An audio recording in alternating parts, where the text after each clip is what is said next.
Hi guys, kamusta kayo? Holy Week ngayon, sana nagpapakabait kayo. Katoliko ba tayong lahat? Sa papel, ako. Sa In paper, yes. Ikaw, Catholic ka Oo. din. Oo. Sila mama, lalo si mama tsaka si nanay. Pero hindi ko naman sila kasama dito. Hindi ko na nga pwede mo mag-share? Sige. Sige. Hindi ko na sinusunod yung yung bawal yung karne. Mga ganun. Di ba bawal yung karne? Magkakarne ka pag buhay na si Papa Jesus. Hindi ko na sinunod yun. Nagigilty ka ba? Parang iniisip ko, punta ba ako sa hell pag ganito? Parang mabuti naman akong tao, I think. Di naman ako nagnanakaw, di naman ako pumapatay ng tao. Parang yung ganong argument. Yun din sabi ko sa sarili ko. Tinajustify ko rin. Mabait din ako ng tao eh. Moral naman ako eh. Hindi naman ako nang-aagabyado ng tao. Parang, Lord, bigay mo na sa akin to. Ang ganun. Pero ikaw ba? Ikaw, Bonbon. Kumakain, talagang sinusunod mo hindi kakain ng ng karne? Kumakain ka? Hindi, kasi customs lang yan sa Pinas, I think. And if naka-work kayo with ibang mga lahi, tayo lang sa Pinas yung nag-holiday off ng Monday, Thursday, tsaka Good Friday. Sa kanila, business as usual siya. Mas sineselebrate nila yung Easter Sunday, parang family event, ganyan. So, feeling ko, nasa culture lang talaga siya eh, pero wala naman sigurong bearing against. Mabait rin naman akong tao. Nakakatawa tuloy yung mga yung meron akong parang happy pill ngayon, yung mga nagva-viral na video na mga nagpepenitensya. Tapos naninipa ng tao. Kainis. Ano pala yun, yung may buhat na na cross. Tapos parang nalaglag yung cross. Sinipa yung tropa niya yata sa likod. Gago. Ang lala. Pero for sure, siguro nung bata tayo, sagrado yung pagsunod natin sa mga bagay-bagay, yung walang mga TV, bawal maglaro, mga ganyan. Napagalitan ako nun eh. Yung pag nasugat ka, hindi daw gagaling pag yun. Nasugatan ako dati dito ng alambre sa pisngi kasi naglalaro ako. Nawala naman. Gumaling naman. May mga ganun. Tapos may mga pabasa. Sumasali ba kayo sa ganun yung mga pabasa? Dati nung bata ako. Pero di ko na kaya ngayon, sir. Talo inip, no? Walang fast forward. Bagal na naman. Masarap yung pag merienda na. May sopas, ganyan, lugaw. Sige, bisita iglesia pa kami dati. Sa Stations of the Cross. Ay, natry niyo ba mag-alay lakad? Hindi pa. Hindi. Ikaw? Oo, pre. Nung sa Taguig pa ako nakatira. Ay, Mandaluyong pa ako nakatira. Naglakad kami from Mandaluyong to Antipolo dito. Layo! Wow! High school pa ako nun. Hindi pa ako gano'n isipin nyo, tangin na ganitong katawa. Sino kasama mo? May tropa kang kasama? O mga tropa. lang? Mga tropa. Alam mo yun eh, syempre, di ba, pag maano ka ng mga tropa, yung, sama ka, mga ganyan-ganyan. Enjoy din eh. Yung mga gangsta, mga suot mga ganun. Ganap. Pero tanda ako, hindi pa ako familiar sa tikling, yun yung pinakahirap eh. Yung tikling kasi, kung hindi kayo familiar, lalo ikaw Bonbon, yun yung paakyat dito. So, yun yung pinakamahirap na part. Pero, I mean, enjoy pa rin naman. Ano ba pag-usapan natin ngayon, Dre? Since Holy Week ngayon, naisip ko yung topics, i-relate siya sa may parang theme per day.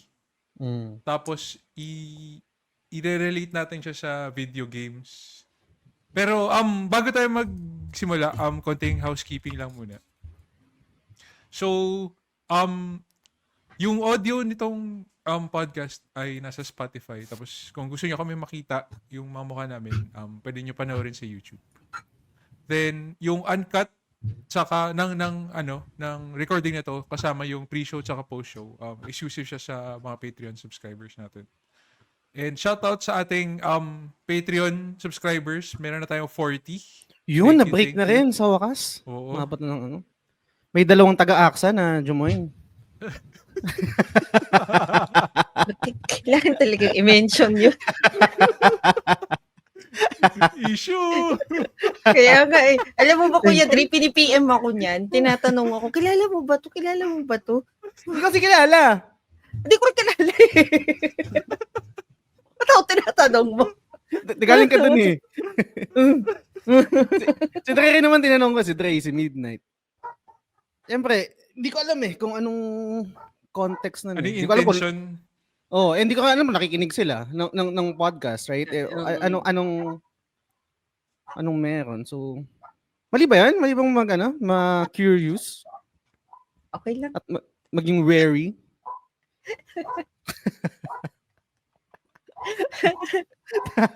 Shoutout ko si Jang. Si Jang, sabi ko, nung nag-subscribe siya, thank you, ganyan. Tapos meron kaming GC sa Facebook, i-add kita kung gusto mo. Tapos binigay niya yung yung Facebook niya. Tapos pagkatingin ko, biniro ko siya. Burner account mo ba to? Ba't walang friends? Grabe ka. Mali ba yun? Maling tanong mo ba yun? Tapos parang Valid sabi niya yata naman. na hindi na yata active yung original niya o something, parang hindi ko alam. Pero yun, tinanong ko lang. Tapos yun. Hindi ko rin sila nakikita nagchat sa GC. Siguro lurker. Nagbabasa-basa. Nahiya feeling ko. Pero nagbabasa yun. Weakness ko yun. Sorry, Lods. Weakness ko yun. Hindi ko alam kung paano ano tawag dito? I-integrate sila? I-integrate? Hindi, kahit yung iba eh. Kasi hindi naman lahat active sa GC, right? Tapos may mga random na usapan doon, ganyan. Tapos baka hindi sila nakaka-relate, ganyan. Ayaw mo na. Ganun talaga eh. Mag-Discord na lang tayo parang may iba't ibang topic. Doon kasi sa GC, putang ina, isang bagsakan lang. Isang mahabang thread eh. Di mo na mababalikan kung ano yung napag-usapan kaninang umaga eh. Parang ang labo ng ano. Pag 40 messages, minsan, inom pa sa akin. Hindi na rin ako nagbabackread. Hindi kung ano lang maabutan ko. Totoo. May mga ganun, no? Kunwari na-share na. Tapos biglang i-share ulit yung kunwari yung mga video. Ba't ganun talaga? Sige, Dre. Tuloy. Sorry. Ang daldal ko. Sige, so if kayo, nag-subscribe kayo sa Patreon, meron kayo access sa BBS. Yun yung isa pang podcast nila, Josh Norvin sa ni Susain. Then, meron kayo access sa Nakama Game Access. So, may full library of games tayo na available. And lastly, pwede kayong mag-avail ng secret level. So, yun yung podcast na kayong bahala sa topic. Yes, sir. Kayo masusunod. So, yun yung mga perks. And thank you rin sa ating mga executive producers na sina San, si Lan, si Mark De Vinagracia, si Yvette Susain sa Revilla ng The Ara Ara Channel, si Mike Rubio ng X-Core Gamer, si Kuiji at si Admiral RD Casimiro. Ayun. Shoutout rin kay Sans doon sa... May history tong topic na to eh. No? Pwede bang ikwento yung history ng topic na to? Wala kasi akong maisip na topic, tapos nag-chat ako dun sa Discord natin na parang may naisip ba yung topic, ganyan. Meron akong topic na listahan, pero kasi hindi siya relevant for this season ba or event. Tapos sabi ni Bonbon, yun nga, gawa tayo ng Holy Week special, ganyan. Sabi, paano, hindi ko alam kung paano incorporate yun sa gaming. Tapos meron kang first na suggestion, Dre, ganyan. Tapos meron din akong tinanong sa GC. Kasi blasphemous. Bawal yun. Makakancel tayo dun. Pag yan. Tapos, yun, nagbigay ng suggestion si Sans. Tapos, dinevelop ni Dre. And ito, yun yung, I think, yung pag-uusapan natin dito sa episode na to. So, salamat. Okay. And, thank you, Sans. Para hindi ako makancel dun sa naisip ko na Wala na. Pang dark side lang yun. Pang inuman. Bawal Oo. yes. Hindi yung maganda sa ganito no? Yung parang mayroong mga talagang kokontra sa ano no? Magsasabi sa'yo na, ay, check and balance, no? Kailangan ko yun sa buhay ko eh. Kasi kapag walang ganun, putang ina, walang mangyayari sa akin. Sa ano na ako pupulutin. Kangkungan. Mga topic po sa inuman eh. Si ano nga ang daldal ko tagal kasi natin hindi nag-podcast. Si tawag dito, si Sky, isa doon sa thread namin sa Blueprint, sabi niya, maganda to sa inuman, ganyan. Sabi ko sa kanya, wag ka mag-join sa inuman. Mas unhinged kami doon. Sabi ni Dre, baka hindi ka na mag-guest na podcast kapag naka-experience ka ng inuman. Tama naman. Wag ka na mag-join doon, Sky, kung nakikinig ka nito. Baka magbago yung tingin mo sa amin.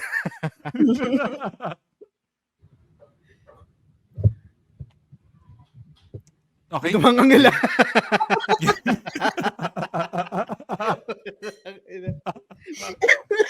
Oh my God. Sige, Trey. Sorry. Na-hijack kita. Sige. So, mag-start sa Monday, Thursday. So, ang Monday, Thursday ay yung betrayal ni Judas kay Jesus. So, yun yung theme niya. And ang topic na naisip ko dito is simple lang yung top betrayal sa video game. So, para sa inyo, ano yung top betrayals nyo? Disclaimer lang. So, since i-explain namin yung game, so malamang may spoilers to. And if ayaw nyo mga spoil, i-mention naman namin yung title ng game. Pwede nyo naman i-skip siya for a few seconds. A few minutes. Pag ayaw nyo ma-spoil. Ayun lang. So, and dagdag ko siguro, tinatamad kasi ako pero sinuggest to ni Norvin. Tamad lang talaga akong gawin, pero baka pwede akong magpatulong sa kanya para dumali. Pwedeng lagyan ng timestamp siguro para pwede nilang skip. I-skip, no? Sa YouTube. So, matagal niya nang sinasuggest sa akin yun. Sabi ko, Lods, dagdag trabaho kasi. lalo na dun sa papakinggan mo ulit, diba? Papakinggan mo ulit. Totoo. Pero, yan, let's see. Pero yun, I think yun yung magandang option. Kung gusto niyo yung ganun, guys, kasi for the longest time, ang nabigay ko pa sa kanya ng argument, yung parang, ano ba yun? Di wag na lang pakinggan ko. Mas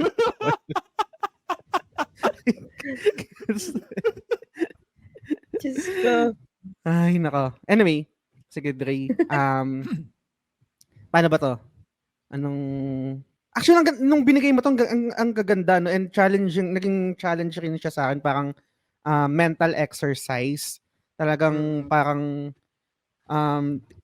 ni-recall ko kung ano yung mga games na pasok dito sa mga topics. Actually nga, yung each gaming topic mo dito, Dre, to be honest, parang pwede siyang isang buong episode Kung, 'di ba? Pero ito kasi papasadahan lang natin, which is talagang para sa Holy Week rin. Nire-record namin to ng Saturday. After natin recording, Black Saturday, i-release ko to kagad din mamaya para pasok pa rin. So, sinong gusto mong mauna, Dre? Ako na lang. Una ako. Sige. So, ang napili kong game ay BioShock. Oh. So, if familiar kayo or dun sa story, disclaimer, spoil ko na. Ang betrayal dun ay si Atlas. So, if nalaro niyo yung BioShock, ang story kasi nag-crash yung plane mo sa gitna ng tubig.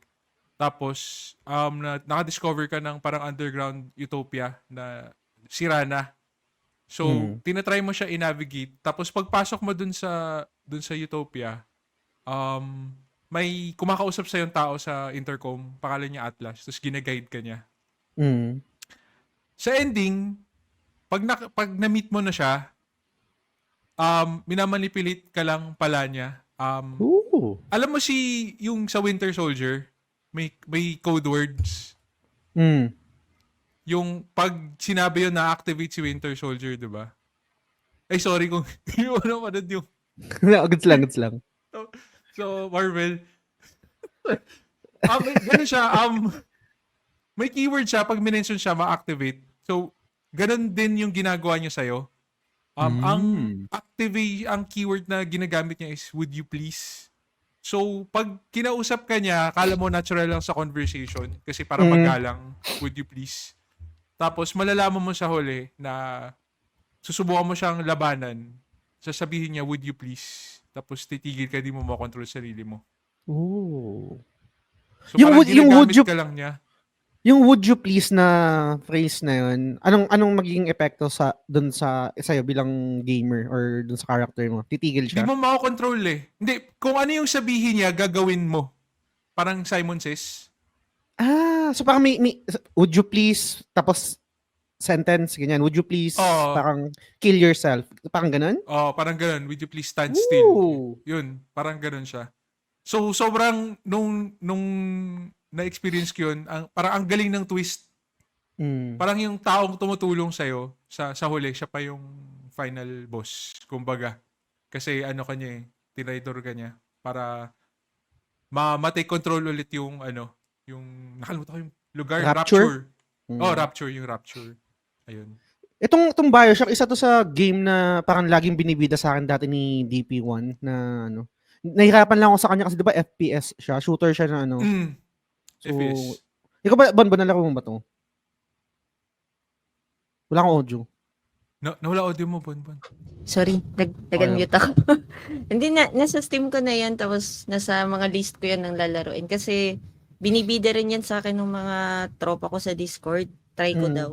Lalo shooting. Ganda. Okay siya. Okay lang, Kuya Drake, hindi naman ako na-spoil. Na-entice pa ako. Anong tawag doon sa word? Trigger activate word ba yun? Ano yung sinabi mo kanina, Dre? Yung sa would you please? Ano yun? Trigger word or activate word? Activation phrase? May na ano kasi ako na sa pakikinig ko ng podcast, parang may ganyan din yung yung mga taong nasa relationship ng mga sadomasochism, mga ganun. Na parang kunwari kapag ginagawa nila yung act na yun, dapat may trigger word para malaman kung stop na. Kasi baka mapatay nila yung partner nila. Safe word. Yung safe word. Iba pa. Safe word pala. Safe word pala. Ito punta tayo dyan. Di ba kang ganun? Lumalabas yung mga algorithm mo. Hindi, importante yun kasi, di ba, di mo naman alam kung hanggang saan yung gusto ng partner mo, chino-choke siya. Baka naman masobrahan, hindi na makahinga. Right? Kailangan meron kang safe word na parang, okay. Sa sakal. Would you please? Gaganon ka. Would you please?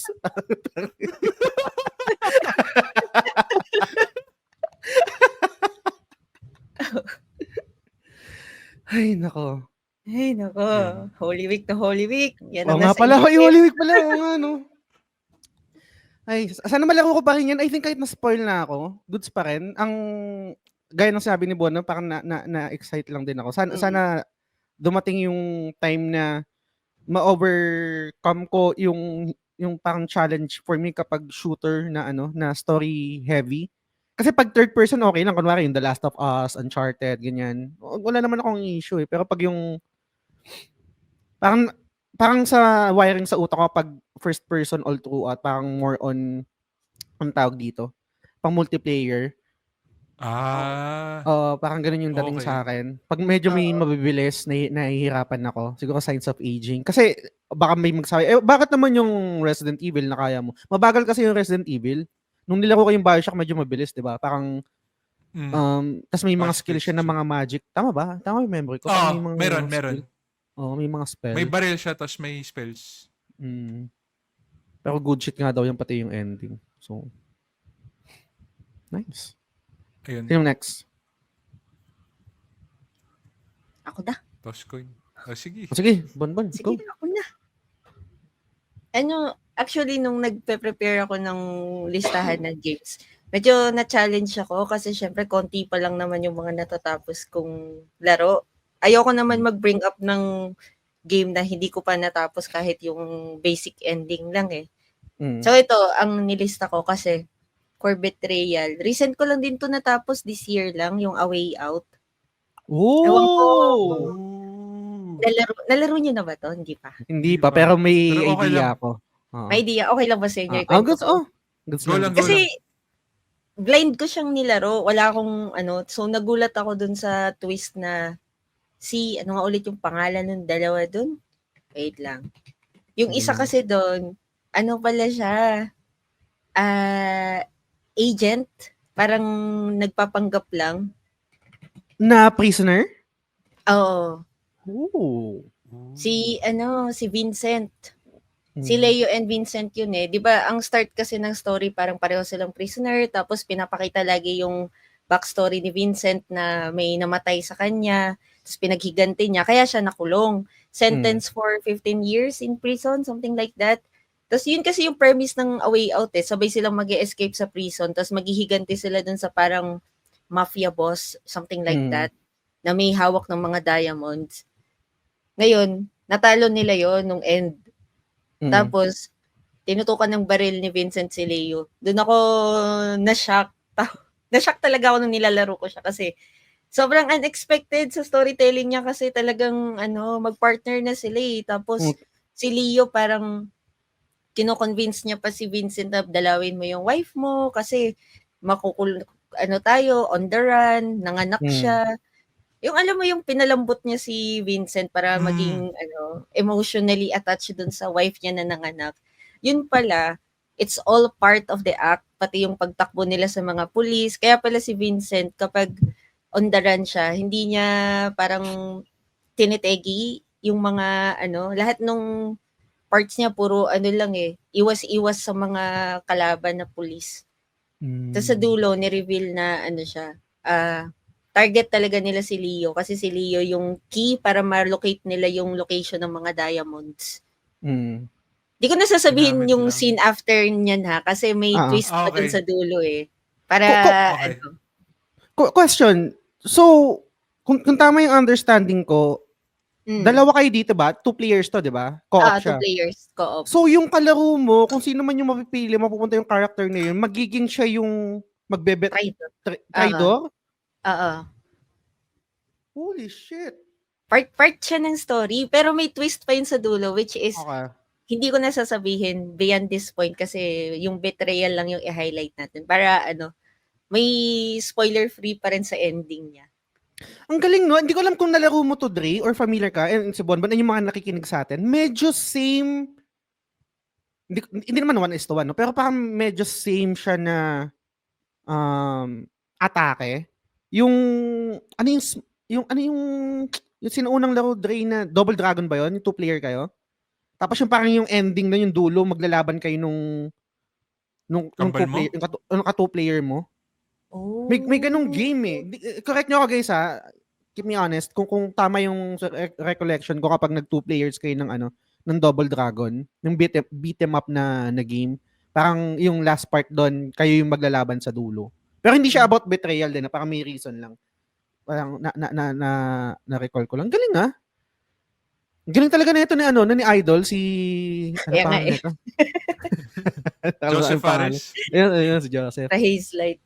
Oo. Magaling, para ka lang nanood ng Hollywood movie. Ganun, yung laro. Nice. Yung nyo ba, yung isang game niya, yung Tales of Two Brothers, nalaro nyo ba yun? Di pa eh. Yan yung nasa list ko rin. Ay, di na ako Nalaro mo yun, Ray? Nalaro mo na? Maganda. Puzzle game siya. Okay siya. Simple lang. Okay. Co-op din okay yun eh. Tama? Co-op din, di ba? Hindi ko maalala. Parang, oo na hindi. Pero siya, puzzle-based siya. Tapos, sa lahat ng mga gawa niya, ang pinaka-the best talaga yung Split Fiction. para sa akin, oo. Na niya, no? Na master niya yung craft niya, no? Tales of Two Brothers, A Way Out, It Takes Two, Split Fiction. Yung ganung, alam mo yun, yung parang nandun yung identity niya, yung style niya.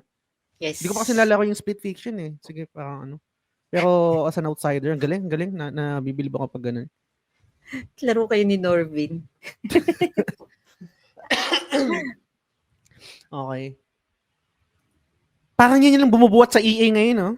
Doon sa pagdating sa ano, no, ganung prestige. Yung Siguro. Alam mo, Star ganun Wars sa- naman, may yung, Star Wars pa pala, no? yung Jedi Survivor, feeling ko, ano din yun eh. Single player na ano, hindi siya ganun ka, hindi siya heavily monetized. Yung the usual na ano ng EA. Yung ano ba, yung Hazelight ba, independent? Independent pa rin naman sila, hindi Mm, sila own ng EA, di ba? hindi. Pero Based binibigyan dun sila ng sa oo. flagship nila, Mm. ano yun eh, parang EA original tag. So meron silang Mm. complete freedom dun sa development ng game. Nice. As Hindi an sila indie. nakakahon doon, no. Parang binibigyan lang sila ng ano ng parang budget siguro to ano. Oo. Which is Pero okay nga eh. ito. Yung sa akin, hindi ko alam kung nalaro nyo to.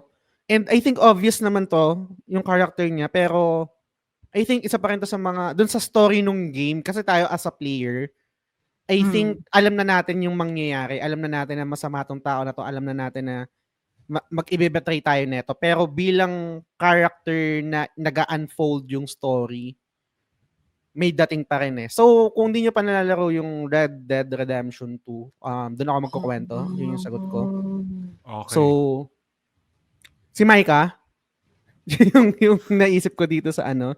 Kasi, gets ba, Dre, na parang as a player, alam natin na yung kung paano, parang self-centered, di ba? Kupal. Parang may kupal, ganyan. Alam natin yung trope niya eh, na gagawa siya ng katandaduan sa dulo. Pero, hindi ko magets kay Dutch kung bakit nagtitiwala pa rin siya dito kay Micah talaga doon sa while playing the game eh. Parang alam na nung buong grupo yung Wonderland, ano ba yung pronunciation, yung gang nila na parang bad news to si Micah eh. Parang lahat eh. Even I think Arthur eh. Pero dinedepensahan pa rin siya ni Dutch. Hanggang sa dumating yung dulo na na si Micah yung nag-cause ng death nung ibang part ng gang, and eventually si Arthur kasi ano siya, mole, yung ba yung term doon, na parang nagbibigay siya ng information and intel sa Pinkertons. Yung Pinkertons guys, yung parang mga detective yata doon sa mundo ng Red Dead RDR2. Ang galing lang, I think ang galing lang nung iba kasi yung Rockstar guys gumawa ng ano ng game, storytelling, yung script, yung acting, alam mong you're getting what you paid for, ganung vibe. And habang gaya ng sabi ko kanina, habang nag-unfold yung story, kasi again, tayo as a player, meron tayong I think nagkaka-create tayo ng idea sa mga characters na na-encounter natin, and nagkakaroon tayo ng parang hunch, hinala na mag-ano to, kupal to, masamang tao to, and eventually ito yung magiging downfall natin. Pero bilang wala naman tayong agency na parang sasabihin natin sa mga character, tangina, wag kayo magtiwala dyan. Kumbaga parang na-experience natin yung story sa lente nung kinokontrol natin na characters. Ang ganda nung biglang ni-reveal na tangina, masamang tao talaga to, and ito yung mga ginawa ni Micah. And yung character na to, si Micah, siguro kung hindi nyo nalaro, ikaw kunwari Bonbon di mo nalaro, mako-compare ko siya dun sa mga tropes ng mga characters na nakakainis talaga, kumbaga si Joffrey ng Game of Thrones.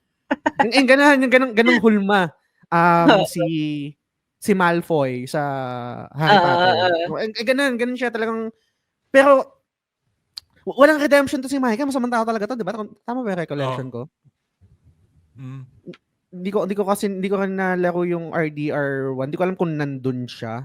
RDR2 lang yung nalaro ko eh. Pero I think isa yun sa mga magandang, I mean, bilang storyteller yung Rockstar, na kung paano nila sinulat yung character ni Micah and paano siya na-unfold doon sa story ng RDR2. So, for this topic yan, si Micah yung ano ko, yung entry ko para sa Betrayal. So, Isa. Okay. Sa Good Friday naman tayo. And ang Good Friday, ano siya? It's about sacrifice. So, ito yung nung pinako si Jesus sa cross. So, ang theme naman dito is the most heartbreaking or heroic sacrifice sa games para sa'yo. Ang ganda na itong theme na to. Sige. Ang dami ko naisip pero nag-resort ako dun sa isang option pero mamaya kwento na hype ako. Sige. Ikaw na, Bonbon, or ako? Ikaw Ako muna. na lang ulit. Sige. Ah, So, ang akin, Disgaea yung napili kong game. Tapos, ano to, ito yung sa ending, yung sila Harl. So, kasi backstory lang, ano siya, Demon Prince, sila Harl. Tapos, ang story nun is iti-take over mo yung underworld. So, magbibuild ka ng army, ibibuild mo yung mga troops mo. And, dun sa mga tropa mo, may makilala kang angel na parang naligaw yung angel dun sa underworld. Tapos, sasali siya sa army mo, si Flon. Then, pagdating dun sa banda end, namatay yata siya. Namatay ba siya, Jazz? Parang, hindi ko masyadong maalala pero ang recollection ko is, di ba naglaban, may kalaban yan yung mga angel tapos parang si Etna, tama ba yung recollection ko? Ang tagal ko na kasi nalaro niyan, high school pa ako eh. Si Etna, di ba parang may betrayal, part yun si Etna. But anyway, hindi ko na masyadong maalala. Pero naalala ko yung babae yun si Flon, di ba? Babae siya na angel na parang napalapit na kay Larl. Then, parang di ko talaga maalala kung namatay siya. Tapos, ginawa ni Larl parang sinacrifice niya yung buhay niya para ma-resurrect si Flon. Which is, ano siya, sa start pa lang ng story, galit na galit siya kay Flon kasi angel nga. So, parang, ano siya, parang 180. Kasi, binigay niya yung buhay niya para doon sa dinidim niya na kaaway. Which is, yun nga, ultimate sacrifice para mabuhay ulit. Ganda ng pick mo, Dre, parang hindi ko expected yun Kasi parang, I mean, parang mga pick to ni MC yung mga gantong games. Anong galing mga MC coded na laro. Ano to, Bonbon, kung mahilig ka sa sa strategy, yung parang mga tactics na game. And ang maganda pa dito, kung tama yung recollection ko, correct mo ako, Dre, ang ganda ng humor na ito, ganda nung writing nung bata ako. Laugh trip. Anime na anime, Bonbon. Sobrang nakakatawa. May mga insert ng pop culture. May Power Rangers pa. Naalala mo ba yun? May Power Rangers. Tapos may grindy pa siya yung kung gusto mong pa-level yung mga character mo. Tapos meron pa siyang yung parang pinaka mascot nila yung Preenie, yung penguin, Preenie attack, mga ganyan. Makit na penguin. Tapos di ko na kasi masyadong maalala, so parang baka mali yung sasabihin ko, so i-correct nyo na lang ako. Naalala ko kay Larl, pre, di ba parang yung juxtaposition ba yung tawag doon? Yung parang yung inverse nung pagiging overlord, anak ng overlord. Di ba ganun yung goal niya, pagiging overlord, right? Parang prince siya. Tapos, parang expected mo is parang masamang tao siya. Pero ganun, pero parang facade lang yun, the way kung paano niya makipag-usap. Pero parang mabait siya Yung ganung trope. So, maganda yan. Disgaea. Yung to hindi ko na nalaro yata.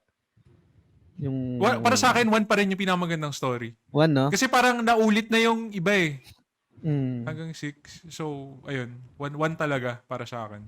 The best. Nice. May 7 siya, Ewan ko, ginugel ko lang May 7? May 7. 7. Disgaea 7? Ang dami na pala. Madami na siya. Pero kung ganun pa rin, gagawin mo magle-level up ka, mag-grind ka. Ito. Nice. Ikaw, Bonbon. Ganda rin ng niyan. Ganda rin ng art style niyan. Drawing ko yan Meron akong niyan. Sige nga, ipakita ko sa'yo mamaya. Meron akong drawing niyan nung bata ako. Nung high school ako.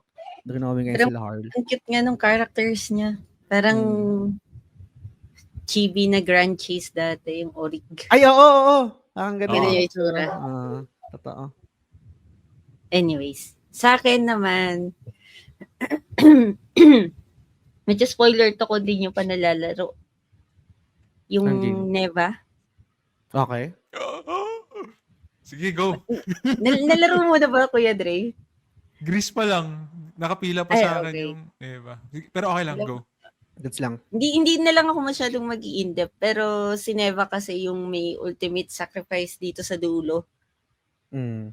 Tapos parang dahil sa sacrifice niya, magbo-bloom ulit yung world nila sa Neva. Kasi si Neva yung bida yung parang dog. Dog ba? Wolf? Wolf yata siya na puti. Pero magkakaanak naman siya. So parang as a mother, tinalo niya yung Queen of Darkness for para sa mga sunod na generation. Ganun yung atake. Originally, dapat si Erit yung inaisip ko. Kaso parang, ayoko. So, nag-Neva na ako. Ganda, no? Nagkaanak siya. Parang yung ex ko rin, Neva. Nagkaanak na rin?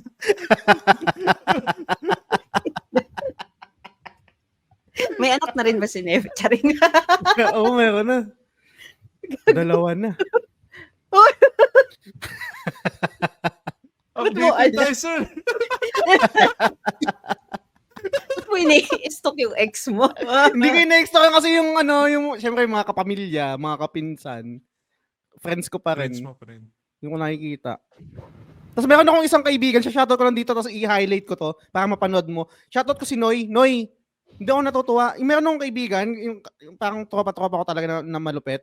Laging, ito yung lahat ng barkada sa amin, binlock. Siya lang yung hindi. Yung isa kong kaibigan na yun. Tapos nakakausap niya pa yun.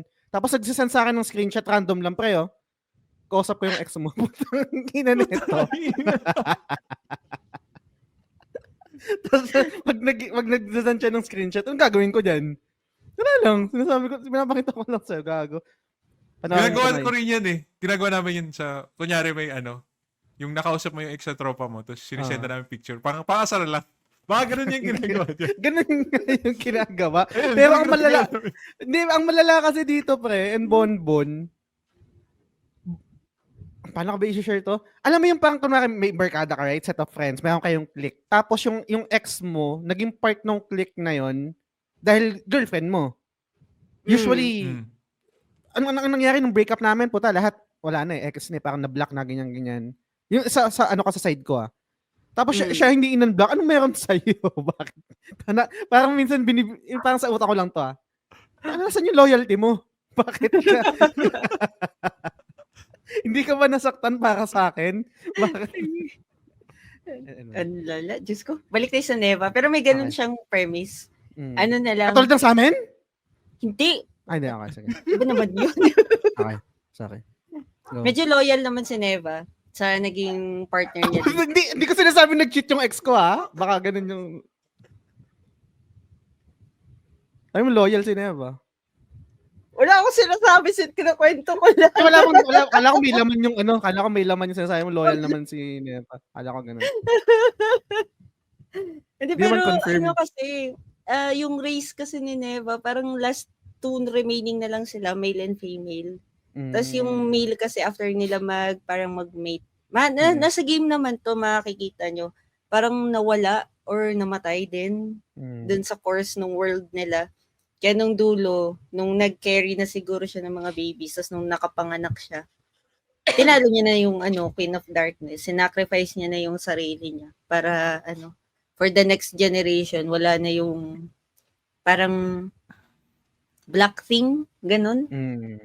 Ano bang tawag? Curse or blight, parang ganun. Oo, parang ganun. Sobrang abstract kasi ng Neva eh. So, yun yung at least sa akin, yun yung interpretation ko. Pero mali nyo yung iba, pag nilaro nila, iba yung interpretation nila. Kasi ganun yung, di siya kamukha ng Grease na madali lang siyang intindihin, like straightforward. Ito sa Neva, depende sa philosophy nung naglalaro kung paano mo siya i-interpret. Okay. Kung Mother Nature, kung last remaining ng nila, ganun. Ito ba yung natanong ko sa Ibon na parang same concept ba to nung Princess Mononoke? Kung napanood mo yan, yung parang about nature rin yun, di ba? Hindi. Okay. Hindi. Mas so, nalako ko yung early parts niyan eh, yung parang hinahabol sila nung hinahabol sila nung something. Hindi. Hindi. Okay. Parang mas close siya dun sa ano yung Ghibli film na may wolf na babae? Princess Wolf Mononoke. Children? Hindi, hindi. Ay, di ba? Wolf Children? Wolf Children. Yung may anak siyang dalawang wolf. Oo. Yun nga, Wolf Children nga. Siguro, kasi dahil sa parenting. Pero di ko nakita dito yung Princess Mononoke eh. Medyo iba. Oo. Nice. Ayun. Yun lang. Nice pick. So, yung sa akin, natawa ka. Yung sa akin, parang medyo, hindi naman corny or ba cringy, pero ito yung napili ko. Nier Automata. So, yung sacrifice. Spoiler to guys ang parang ultimate sacrifice dito is yung sinacrifice natin yung save file natin. Okay. So, dun sa ano kasi guys, dun sa, kung okay kayo sa spoiler, dun sa ending E ng Nier Automata, mayroong end credits doon, tapos bullet hell siya na sisirain niyo yung mga names ng mga developers, yung mga ganyan. Tapos, hindi ko alam kung possible matapos yun without accepting the help doon sa game na yun. Di ko alam. Pero lalabas yung prompt doon na parang kung hingi ka ba ng tulong, ganyan. Tapos pag in-accept mo na yung tulong na yun, may buong sequence pa yun. And then, ang daming nangyayari doon, parang super chaotic nung sa screen mo. Tapos mayroon pang music na Weight of the World na nag-start siya na isa lang yung singer, tapos bilang dulo, pag yung in-accept mo na yung help, magiging choir na siya, reinforcing yung help na in-accept mo. And then, after finishing that sequence, merong tanong doon na kung isa-sacrifice mo yung save file mo para tumulong din ng ibang players, same nung tulong na natanggap mo. Ang maganda kasi dito, at least for me, is I think yung genuine feeling ng pagtulong. Kasi imaginein mo hindi ko alam kung paano yung programming netong game na to pag sinacrifice mo yung save file mo. Hindi mo naman alam kung sino matutulungan mo eh. What if yung matulungan mo yung pinakaayaw mo na tao? What if yung matulungan mo is ang masamang tao? What if yung natulungan mo is iba ng politics sa'yo? What if yung natulungan mo sex offender? What if yung natulungan? Hindi mo alam eh. So parang blindly sacrificing your save file to help others nang walang prejudice doon sa matutulungan mo. And stranger man yun, kung sino man yun. So, may tao kayang, hindi ko alam kung anong magiging epekto kapag hindi ka nag-sacrifice eh. Kung anong, Pero, sinacrifice ko yung save file ko. Again, without knowing rin kung sino yung matutulungan ko. Kasi, I think, ang dating sa akin nun is, gusto ko din makatulong doon sa ibang players the way na natulungan ako ng ibang players para talunin yung section na yun. Ganun yung, alam mo yun yung chain, nagkaroon ng ripple effect yung pagtulong ng isang tao and then pagtulong ng ibang tao. So, may certain feeling of euphoria pag natapos mo siya, di ba? Tapos, nakatulong ako. Kasi yun nung nangyari sa akin, hindi ako nag-isip eh. Kung gusto ko ba delete, nag-guess ako kagad. Tapos na. Tapos parang ang gaan sa pakiramdam na ginawa ko. Ganun, yun yung na-feel ko siya. Ako medyo nagkaroon ako ng hesitation that time kasi parang hindi ko pa yata napa-platinum. Sacrifice ko na ba to? Hindi ko pa yata napa-platinum. Baka meron pa akong kailangan gawin para ma-platinum yung game. Pero I think sinacrifice ko na. So, ikaw, Bon, sinacrifice mo ba? Di pa umabot sa part na yan, pero alam ko lang. Sorry Hindi mo naman tinuloy ito dahil na-spoil kita dati nung ilang beses na? Yun ba yung... Oo. Tandang-tanda ko, ito yung sinabi mo sa akin noong una tayo nag-usap eh. Nasa hype pa ako ng paglalaro ng Nier nun eh. Hindi, pero baka balikan ko rin siya. Para ma-experience ko rin first hand. I think, sige, balitaan mo na lang kami. Mag-report ka na lang kapag nalaro mo na. I think same feeling pa rin kahit alam mo na yung mangyayari. Kasi, alam bang tawag doon? Yung lahat ng senses mo activated nung section na yun eh. Lalo na yung music na nag-incorporate doon sa kung anong nangyayari sa screen. Ang galing nung portion na yan. The best talaga for me. Oh. Yun, Dre. Okay. So next is Black Saturday. So ito yung silence and waiting. So ito yung day of silence, grief, and anticipation natin.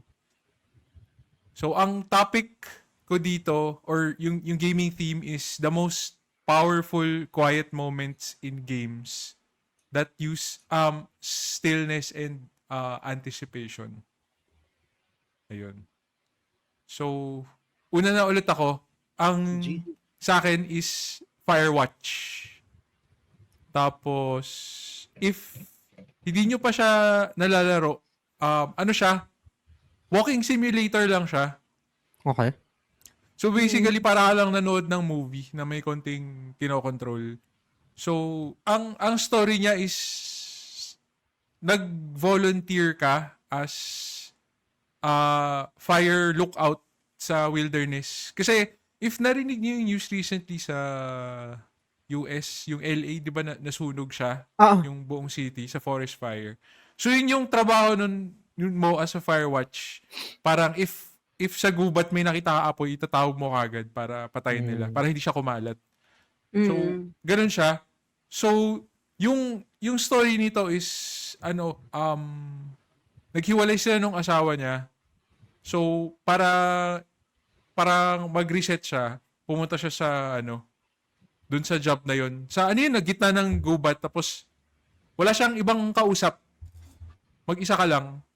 Then, eventually, may makakausap ka sa kabilang tower. 2 tower kasi yun, yung sa'yo at saka dun sa kabila. Sobrang layo. Makikita mo lang yung silhouette nung tower, pero di mo makita yung sino nandun. So may para kang partner na kausap na babae. Si pangalan niya Delilah. So eventually, maging close na kayo over the few days days or weeks na nagtatrabaho ka dun sa trabahong yun. And yung feeling na ano tawag doon? Gusto mo naman makita yung tao. Kasi matagal na kayo nag-usap. Then may apoy. May yung ending niya is may apoy. Parang may nag-start na fire. So kailangan niyo na mag-evacuate kasi natawag mo na. Tapos ikaw gusto mo makita or gusto mo warningan si Delilah, pumunta ka doon sa tower na yun. Pero pagpunta mo doon, wala na siya. So never mo siya makikita. Tapos yung ending nun, maglalakad kang papunta sa helicopter. Tapos wala, parang sobrang quiet lang nung scene. Parang ang lungkot-lungkot na mag-isa ka pa rin. Oo nga eh.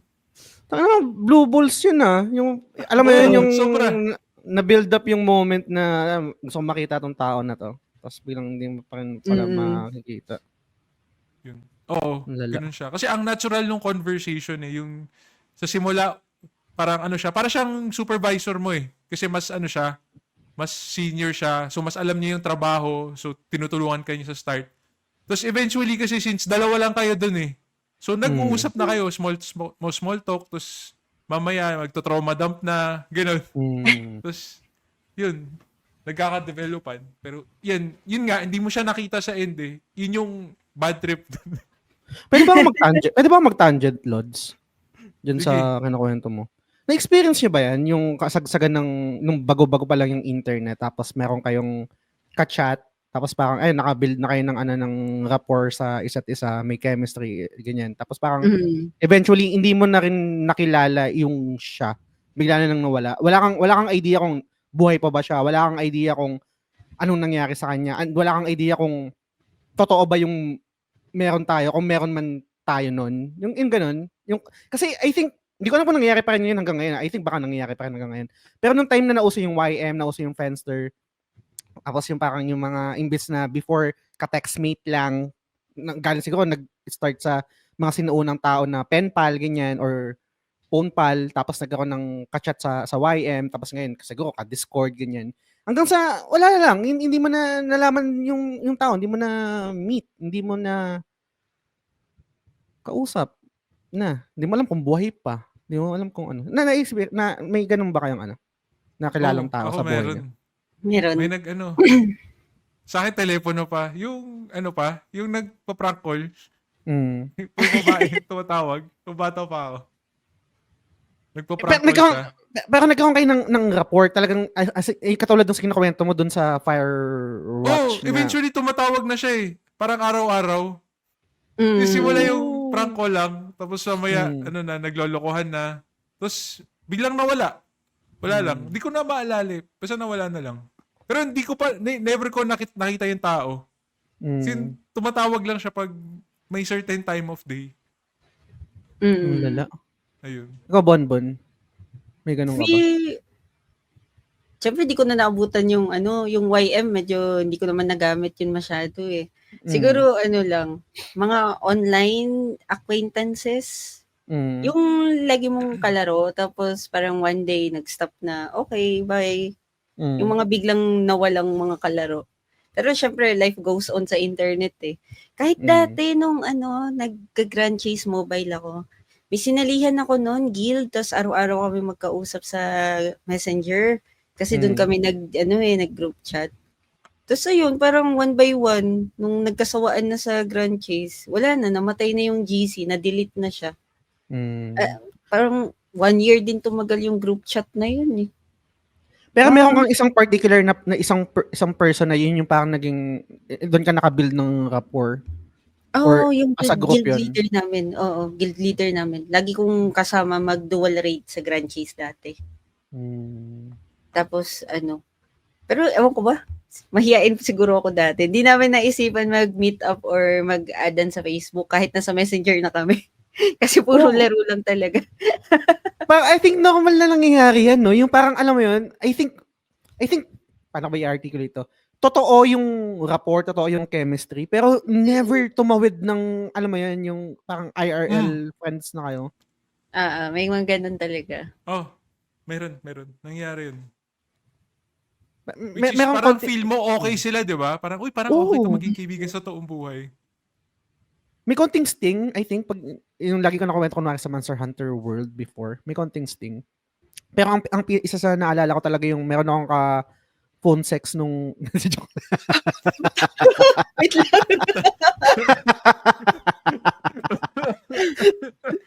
nung nauso yung Sancel. Tangina. Totoo ba? Ha? Totoo? Oo. Wait lang. Paano nangyayari yun? Like, nagko-call kayo, tapos nagsasabihan lang kayo ng mga... Hindi mo man-experience yun? Dirty talk? Mga ganun lang? Hindi Hindi yata ako ganyan ka degenerate. Charing. Hindi naman degenerate. Degen, ano ba yun? Behavior ba yun? Let me paint a picture nung moment na yun. Before, nagkaroon ng Sancel, baka kasi hindi mo naabutan yung transition na yun. Ang mahal magpa-load, 300 pesos, 500 pesos. Tapos, ang bilis makaubos nun. Kung wala kang landline, which is parang ang hirap din naman gawin yun dun sa landline kasi yung landline is nasa diba pa, nasa sala siya. Sa sala. So, sa phone talaga. So, eto, dumating yung Sancel, game changer talaga siya that time nung at least nung generation ko. Kasi yun yung only call, only text. Tapos nung nauso yung Sancel, na meron ng mga only call, only text, I think naging meta before yung ang cringe kwento, pero totoo nangyari. Yung mga clan-clan.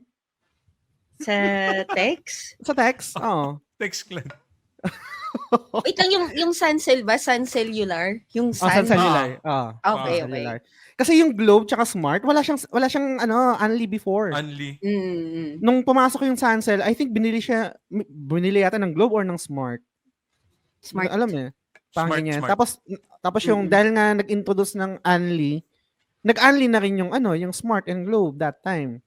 But anyway, yun nga, nauso yung mga clan na ganyan, tapos yung mga GM, tapos naka-send to many ka, padaan lang po, tapos meron tag sa dulo, GM, naglalaba. Yung mga ganon. So, doon ko nakilala yun. And yan, nangyayari talaga yan. Yung ganun. So, minsan napapaisip, ano nangyayari dito? Buhay pa kaya to? Ganyan. Tagal na rin namin eh. Mga ilang sessions rin. But anyway, sino na po? Ikaw na, Bonbon. So, si Dre pa pala. Sorry, baka may sasabihin ko, Dre. Sorry. Wala na. Okay na ako. Okay ka na. Okay na Parang ako. ganda na Firewatch. Mm. Nice. Parang ka-level ng Bonbon, lakihin mo din yung What Remains of Edith. Finch. Baka matripan mo. Walking sim din yun, diba? Nasa Steam ko na siya. Actually. Good shit yan, good shit. Highly recommended. Mm-mm. Sige. Bonbon. Di pa ba ako tapos? Hindi pa. Sorry. Medyo nawindag yung utak ko dun sa mga pinag-usapan natin. Sige lang. Goods lang. Di ko alam kung fit to sa silence, ganyan. Kasi nga, na-mention ko naman kanina, medyo na-challenge ako. Tapos ito lang yung talagang naisip ko na may silence dun sa gameplay. Tapos, medyo nakakainis siyang mechanic. Sa Once Human, may quest kasi doon. Ang pangalan ng quest is He Was Here tsaka Escape the Rift Space. Dalawa yung side quest na yon. Yung He Was Here, mapapadpad ka sa isang parang basement. Tapos, kailangan mong tumakbo para kunin yung key. Hinahabol ka ng mga monsters. Tapos, as in, walang ibang sounds doon. Maririnig mo lang yung monsters na tumatakbo papunta sa'yo. Tapos, ang nakakainis kasi, kailangan mo silang tingnan para mag-stop. Tsaka katatakbo. Kasi kapag hindi mo sila napastop, mahabol ka nila, mapupuno yung screen mo ng you are dead. Parang ganun. Na kinukuha ka ng mga monster.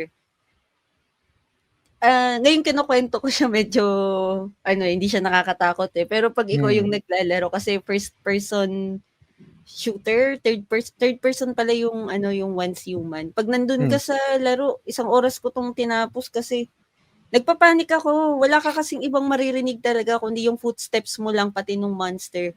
Tapos, lingon ka pa every time. Hindi mo sila pwedeng barilin. Hindi mo sila pwedeng patayin. Talagang kailangan mo lang silang takbuhan ng mabilis. Tapos Ayoko lang ganyang mechanic. Putang inang nakakainis yung ganyan. Ayoko rin nito. Kaya nga nabuwisit ako dito. Hindi ako nag-enjoy sa alam mo yung anong game yung... Ano ba to? Alam ko may Devour? similar na to eh. Diba? Devour? Ganun. Pwede. Outlast? Yun din yun. Yun, diba? Outlast! Yan. Ayoko na mga ganyang game. Yung wala kang way to fight back.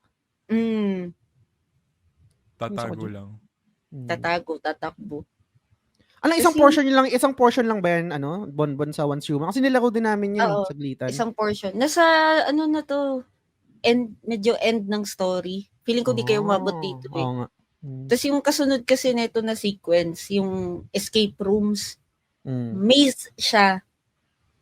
Walang sounds, except sa ubo ng isang matandang tao na kailangan mong i-locate. Yun lang. Oo, puta. Sobrang creepy nung maze na yun. Kaya nga ayoko na siyang ulitin. Kasi yung maze na yun, nakakaligaw siya. Tapos alam mo yung mga sculpture na nandun, syempre 3D yung, medyo realistic yung style ng Once Human eh. Tapos may sculpture dun, puro tugo. Paglingon mo, yun yung makikita mo. Gugulat ka Holy talaga. shit. Tapos maya-maya, pag di mo napansin, yung kalaban ng monster na malaki, humahabol na sa harap mo na. Deads ka na. Bawal mo rin barilin? Bawal din barilin. Talagang hahanapin mo lang yung umuubo na tao. Tapos 3 kasi yon. So 3 beses mo siyang ilolocate dun sa malaking maze na sobrang laki. Tapos paikot-ikot ka doon.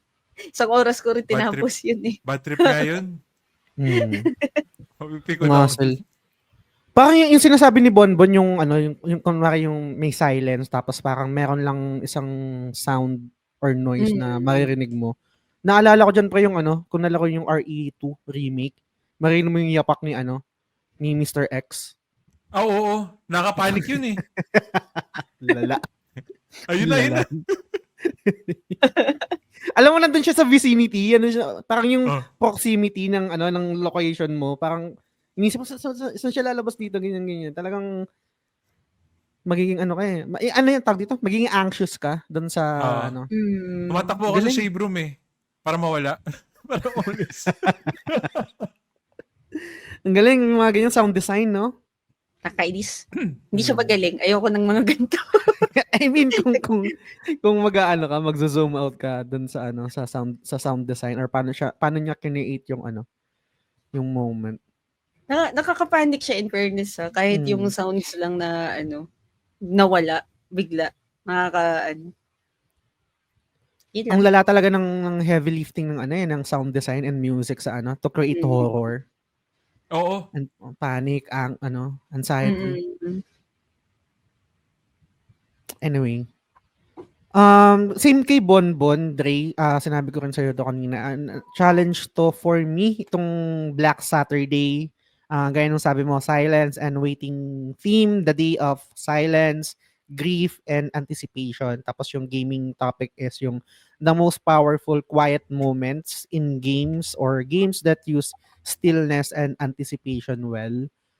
Hindi ko alam kung i-accept mo to, Dre, kasi meron siyang music na naka-incorporate dito, pero yung buong eksena, yung mga moments na to is silence siya in a sense na ito yung breather sa bawat high intensity moments, and ito yung parang peaceful moment kasi nung character to connect doon sa taong namatay. So, kung di nyo pa nalala ko to, guys, mag-skip kayo. Ang kikwento ko is about The Last of Us Part 2. So, Okay. merong game mechanic or tawag dito, game feature or side mini game dito sa The Last of Us na kada chapter babalik ka dun sa isang parang hub, dun sa parang theater place yata yun, or kung kahit anong lugar na available dun, merong gitara. And yung gitara na yun, pwede kang tumugtog. Literal na pwede mong practicein. Pwede kang tumugtog ng totoong kanta. Using your controller. Yung kunwari yung DS4, yun yung touchpad. Pwede mong gamitin yun. Pwede kang tumugtog. And ano lang yan, minigame lang yan. Optional lang siya. Hindi mo okay lang kahit di mo gamitin. Okay lang kahit di mo gawin. Mag-proceed pa rin yung story. Pero ang magaling kasi dito, and I think nabanggit ko dun sa sa spoiler cast namin years back ng The Last of Us Part 2 na hindi ko rin usual nakikita sa mga talking heads or mga reviewers is yung importance nung gitara doon sa scene and kay Ellie itself. Yung gitara kasi, for me, yun yung way ni Ellie to connect doon sa namatay na character. Yun yung connection na lang na available sa kanya para dun sa nararamdaman niya na grief. And kung mapapansin nyo yung structure ng game, every after intense scenes, moments, chapters, sequences, babalik at bumabalik si Ellie doon sa lugar na yon and available yung gitara for you to play. And for me, yung dating nung gitara na yon is yun yung stillness, yung anticipation ng parang susunod na gagawin niya kasi on a revenge moment si Ellie eh. Yun yung pahinga niya, yun yung sanctuary niya after niya pumatay ulit ng maraming tao para ipagiganti yung yung nangyari doon kay Joel. And I think magandang usage yon as a game mechanic and as a storytelling kung ano yung tumatakbo sa isip ni Ellie. Kasi meron tayong I think bawat tao meron tayong way on how to calm ourselves. Merong mapa movie man yan, mapa hobby man yan, mapa tao man yan, pagkain man yan. Depende, I think yun sa tao. For example, ako, pag na-stress ako or anxious ako, most of the time, ang pagkain, kunwari mag-enjoy ako Jollibee, ganyan. Or kunwari kapag super depressed or anxious ako, nagiging sandalan ko Stardew Valley. Kasi parang kinakalma ako nun. Si Bonbon, parang nabanggit mo sa GC in passing, nare-relax ka kapag nagma-Monster Hunter ka. Right? I think depende sa tao. Meron siguro nagdo-drawing or iba nagke-create gumagawa ng gunpla kasi Zen mode yon. Kung ano man, I think kung anong pinagdadaanan natin, mabigat, malungkot, etc., mga negative na moments, negative na emotions, meron tayong na-create na way for us on how to calm ourselves, and parang yun yung pinaka-sanctuary natin. Yun yung parang pinaka-anchor natin para bumalik sa ano, parang hindi man cure, pero at least to feel better and to connect. And yung kay Ellie and yung mini game na gitara, kasi may story yun eh. May story yung gitara, Bonbon, and sa mga nakikinig. May story yun, may mas malalim na story yun. And sa ending, hindi ko na sabihin yung ending, pero connected rin yun kasi hindi na siya makakatipa. Hindi na siya makakatipa. Pangit na yung tunog. Oo. Ang galing ng ang circle box, parang okay, yung isang O nga, no, kahit sa ending, bumalik pa rin siya. oo. Diba? O nga, tama. Yung sinasandalan mo, yung sanctuary mo to connect with the person that you love na wala na, hindi mo na magagawa. Dahil sa kaka-revenge mo. Parang ganun. Yun. So, yun yung naisip ko dito sa topic na to, yung si Ellie playing the guitar. And yung mga moments na yun. Oh. Yan. Sorry, Bonbon, na-spoil kita. Nakamute ka. Nakamute ka. Ay, sorry. Okay lang kasi nilaro yan nung partner ko nung nakaraang linggo. Tapos napanood ko yung laro niya. So parang, in essence, alam ko na rin yung flow ng game. So, goods lang. Saan na kayo? Saan na siya? Tapos niya na. So napanood mo lahat? Oo. Kaya, Nice. syempre di ko naman na-absorb lahat na ko lang yung general flow ng story. Mabilis magtapos na laro yung jowa ko. Kaya Isa ba sa dahilan kung ba't na-inlove ka sa kanya? hindi naman. Ability to play games. yung pagiging mabilis mo maglaro, natatranslate. Kainis. Ano ba yan? Pero teka lang, saan niya nila? Sa PC? Sa ano? PC. Sa Steam. Paano yung Kasi translation ng guitar no? Yung guitar minigame? Paano yung pagtitipan nun? Sa Di niya keyboard, ginawa yun eh. Ay, hindi niya ginawa. Okay. Ginawa niya lang isang beses. Tapos, tuloy-tuloy na. Sa PS kasi sa touchpad siya ginagawa, kung tama yung memory ko. Pag sa strum mo, no? Tama ba? Strum, di ba? Anyway. Yun yung sa akin. Sa Black Saturday. Nice. Okay yun. Sige. So, last na tayo, Easter Sunday. So, ito yung Resurrection and Redemption. So, ang theme nito is Resurrection, End or New Life. So, ang topic is characters who found redemption or were reborn. Ganda na ito. Okay. Sige. Ganda topic. Simulan ko na. Yung sa akin, The Walking Dead Season 1. Okay. Yung Telltale na game.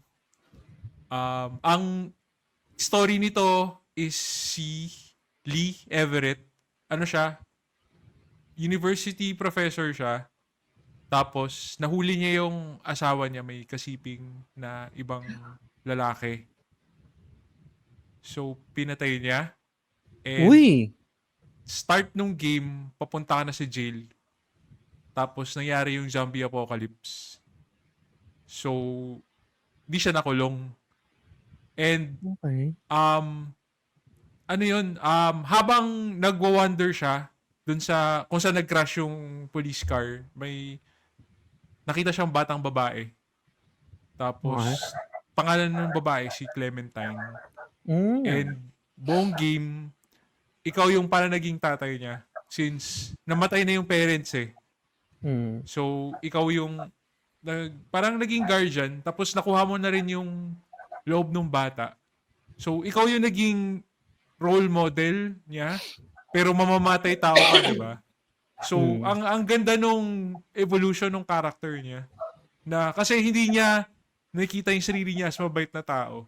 Since yun nga, pinatay niya kasi yung yung kabit nung asawa niya. Pati ba yung asawa niya, pinatay niya rin? Hindi, yung lang. Yung kabit lang. Lalaki lang. Pero kahit naman patay mo, hindi naman siya makukulong, di ba? Temporary insanity. Parang pwede ka mag-plead ng temporary insanity. Iba yata yung batas nila sa atin eh. Okay. Alam ko dito, pwede yata, pero wag niyo po gagawin yun. Wag niyo mamamatay ng tao. Music Pero- video ng ng Urban Dub. Caught you in the arms. Lala. Ganun. So, ano siya, ang ending kasi nito, makakagat siya si Lee, ng zombie sa huli. Tapos, may choice ka if papabaril ka dun sa bata or pagpapaiwan ka na lang. So, yun yung choice. Nireset ko yung pareho. Ang sakit ng feeling na na pag binaril or kahit iiwan, may kita mo yung lungkot dun sa emotion ng bata na na kasi ikaw yung anchor niya, ikaw yung parang dahilan kaya siya nag-survive dun sa zombie apocalypse.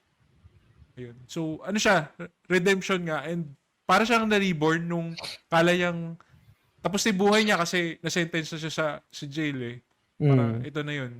Tapos nagkaroon siya ng parang reset or second chance nung nangyari yung zombie apocalypse. Yun, na-redeem niya yung character niya. Nice. Matagal na sinasadya sa akin to ni Edgy Weeb, tong walking game na to, Telltale. Trinay ko to kasi nahirapan ako dun sa skill issue. Medyo weird yung controls niya. Oo, yung controls niya. Parang Until Dawn. Pero magandang araw. May mga quick time. Magandang araw to. Ganyan. Pero good shit, no? Ano pa yung tawag? Parang naging, anong year to? Ka-year ba to ng The Last of Us? Yung 1? Dali 2013? Kasi parang, alam mo yun, kung same siya nung, parang same concept, yung ganong, parang father-daughter relationship. Tapos parang, si Joel, parang ganun din yung vibe, di ba? Masamang tao, pumapatay. 2012. Same. I think ang The Last of Us 2013 yata kung tama yung memory ko. Halos pareho. Nice. Alam ko nanalo to Game of the Year Kasi sobrang ganda nga ng story niya. And for point and click game, ganun siya kaganda na nanalo siya. Ayun. Yung maganda rin daw, Dre, ewan ko kung nalaro mo, Wolf Among Us. Di ba parang ganyan din, Telltale din yan? Pero yun, based yun sa, Grimm's Fairy Tales na characters. Yes. Pwede ba magtanong? Oo naman. Sige, go. Itong Walking Dead Telltale, same ba to dun sa Walking Dead series? Or Same universe siya, pero kahit hindi mo na panood yung show, pa rin, ma-enjoy mo pa rin siya. Kasi siya parang in parallel nangyayari sa ibang lugar. Kasi since buong mundo nagka-apocalypse, di ba? Parang ibang part siya. Yun. So, ibang struggles, ibang characters. Pero okay siya. Nung nilalaro ko to, siya, yung release niya per episodes. Kasi parang 5 episodes to. So, ina-anticipate ko talaga kasi natapos ko na. Kasi parang 2 hours lang yata per episode. So, ang bilis lang. Tapos hintay ako ng the next month. So, sobrang swerte yung mga nakalaro nito ng yung full game na. Kasi pwede mo siya laruin. Parang yung nilalaro nila ngayon, nila Norvin, tsaka nila Sky, yung, at tsaka nila Francis Lance Galapon, Lost Record? Di ba parang every month din yung nun? Dalawang, 2 parts lang yun. Yung pati yung Life is Strange dati, episodic din siya. So medyo din, aabangan mo din siya. Blue balls. Blue balls. pero anong mas prefer nyo? Yung isang bagsakan or yung ganyan yung may anticipation? Kasi let me back up. I think iba yung effect sorry kung nakwento ko na to pero ikukwento ko na lang ulit ng mabilis. I think iba yung epekto nung pinanood ko or ng ibang tao, karamihan, yung Game of Thrones sa every week yung release. May anticipation dun sa susunod na episode. Versus kapag minaraton mo yung binge watch mo, parang I think meron nawawalang effect doon sa total experience mo while watching the series. Dito ba sa ganyan, do you think much better siyang experience yung meron kang ina-anticipate, yung meron kang blue balls versus kapag yung nilaro mo siya ng isang upuan or ng available na lahat? Depende siguro sa type of gamer ka. kung Oo. nakakahintay ka or hindi. Kasi ako, parang, binger kasi ako. Yung gusto ko na tuloy-tuloy tapusin.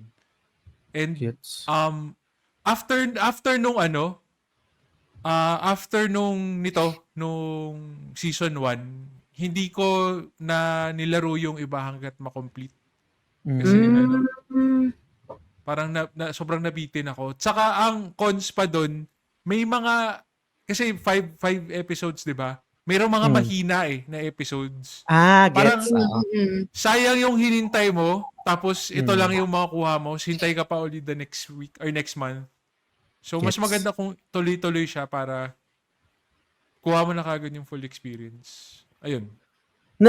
Sorry, umahaba, pero last na. Nare-relate ko kasi siya lately. Parang I think binge watcher rin ako, pero lately dahil ngayon sa sa current estado ko, parang na-enjoy ko yung meron akong every week na inaantabayanan. Parang kunwari yung nagkasabay yung Solo Leveling tsaka yung Sakamoto Days. Parang ang sarap na, okay, tapos Ganun din ako. every meron akong inaabangan, meron akong papanoorin, pati yung sa Blue Lock, yung parang ganyan. Pero gets rin naman yung merit ng yung parang wala ka nang aantayin, papanoorin mo na isang bagsak. Ikaw ba, Bonbon, anong mas prefer mo sa ganong activity? Gusto mo ba yung isang bagsakan papanoorin or yung merong anticipation na every week yung labas ng episodes? Pwede ba ako maging honest? Ito na naman.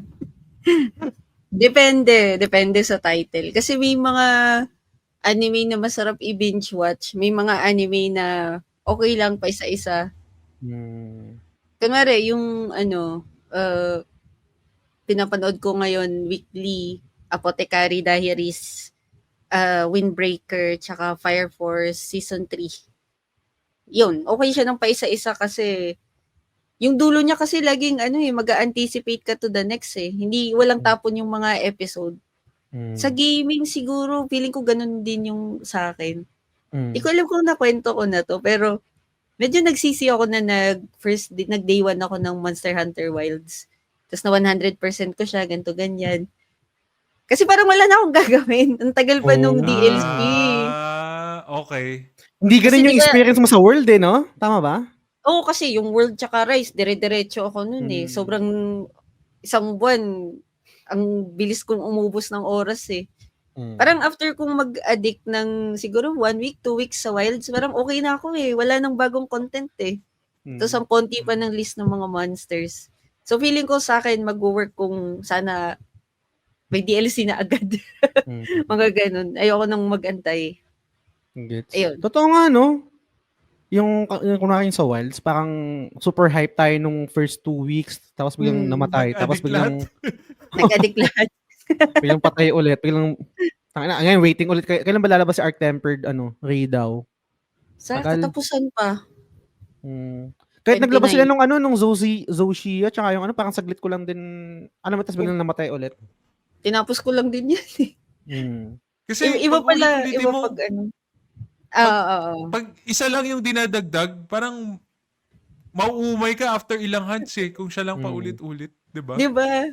Totoo.